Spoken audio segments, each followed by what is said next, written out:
Et là, je ne vais pas prendre ça. Je ne vais pas prendre ça dans le président Biden. Parce que moi-même, dans le petit travail ici, c'est misère à passer pour me faire un dollar. Et puis Biden là, tout le monde dans le monde là, a crasé le téléphone de monde, comprendre que le monde c'est qu'il dit qu'il y a gagné. Je vais montrer que Biden n'est pas motherfucker même. Biden n'a pas fait bagarre là comme ça. I'm sorry, my president. Yo.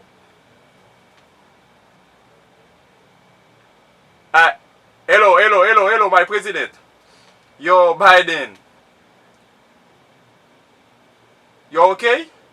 Yes, I am okay. Your family that is okay. Yeah.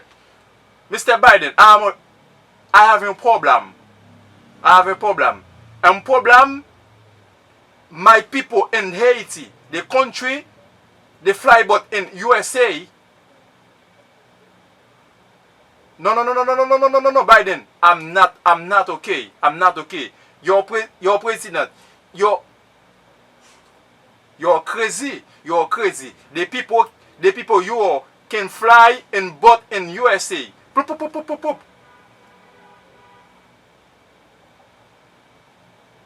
Me family she's in the magi, the food, yes, of course, and then you're crazy. She's the people in train in the USA. I'm not a facile. No, I'm not okay. She's in the problem. You follow me, President? Yes, of course. Yes. No. She's in the problem. Okay, your people in the country, in the family, yourself, in the avion, in the airport, international, the Toussaint Louventure, the Freiburg, and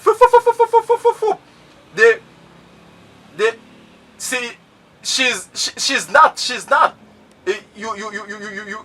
You don't know do. I'm not. Okay. Fly, but anyway, everybody, something, call me telephone, cling. Me cousin, fly me in the USA.